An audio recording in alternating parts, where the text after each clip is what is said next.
ఎక్కడో పుట్టిన పిల్ల, ఎవరో తల్లిదండ్రులు అంత ప్రేమతో పెంచిన పిల్ల ఇంటి పేరు వదిలేసింది, వంశం వదిలేసింది, తన ఊరు వదిలేసింది, తన వారిని వదిలేసింది, తన తల్లిదండ్రులను వదిలేసింది, బంధువులను వదిలేసింది, స్నేహితులను వదిలేసింది. ముక్కు ముఖం తెలియని నా కొడుకు చిటికిన వేలు పట్టుకుని నా ఇంటికి వచ్చింది.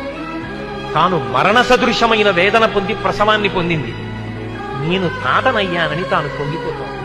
నా వంశాన్ని నిలబెట్టింది. మా మామగారు బాగుండాలని కోరుకుంది, మా అత్తగారు బాగుండాలని కోరుకుంది. తాను నోము చేస్తే, వ్రతం చేస్తే నా భర్త దీర్ఘాయుష్మంతుడు కావాలని అడిగింది. నిద్ర లేచి మంగళసూత్రం కళ్ళకద్దుకుంటే మా ఆయన బాగుండాలని కోరుకుంది. నా కొరకు ఆమె ఏం అడగల. తన అత్తవారి కొరకు, పుట్టింటి కొరకు. ఆ పిచ్చి తల్లి ఎక్కడో పుట్టిన పిల్ల నా ఇంటికొచ్చి ఇన్ని చేసిందే, ఆ పిల్లగా నాకెక్కువ, నా కొడుకు ఎక్కువ అంటే